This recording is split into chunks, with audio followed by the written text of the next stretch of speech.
ইসলামী bank news top 10। রাজধানীর পল্লবীতে শিশু রামিসা আক্তারকে ধর্ষণ ও হত্যা মামলার রায় আজ। বিচার শুরুর মাত্র 7 দিনের মধ্যে চাঞ্চল্য করে মামলার রায় হতে যাচ্ছে।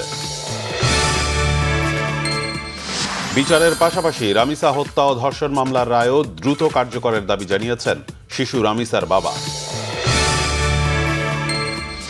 আজ থেকে শুরু বর্তমান সরকারের প্রথম বাজেট অধিবেশন। নিজ নিজ এলাকায় সরকারের কার্যক্রম সঠিকভাবে বাস্তবায়ন নিশ্চিতে বিএনপির এমপিদের নির্দেশ প্রধানমন্ত্রী তারেক রহমানের। প্রধানমন্ত্রী তারেক রহমানের সঙ্গে তুরস্কের পররাষ্ট্রমন্ত্রীর সাক্ষাৎ। দ্বিপক্ষীয় সম্পর্ক জোরদারের বিষয়ে আলোচনা, রোহিঙ্গা সংকটে পাশে থাকার আশ্বাস। চাঁপাইনবাবগঞ্জ, লালমনিরহাট, নওগাঁ সহ বিভিন্ন সীমান্তে আজও পুশিনের অপচেষ্টায় ভারতীয় সীমান্তরক্ষী বাহিনী বিএসএফ। স্থানীয় জনগণের সহযোগিতায় ৭৮ জনকে ফিরিয়ে দিয়েছে বাংলাদেশ বর্ডার গার্ড বিজিবি।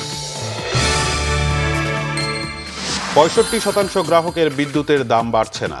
দুর্নীতির চক্র থেকে দেশকে বের করতে কাজ করছে সরকার, জানালেন তথ্যমন্ত্রী ও উপদেষ্টা।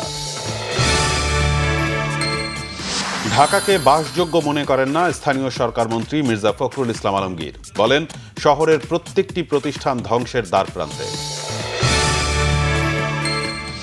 ৬ নবজাতকের মৃত্যুর ঘটনায় দেয়া শোকজের জবাব আজকের মধ্যে না পেলে আইন অনুযায়ী ৮ দিন হাসপাতালের বিরুদ্ধে ব্যবস্থা নেওয়া হবে, জানিয়েছেন স্বাস্থ্যমন্ত্রী।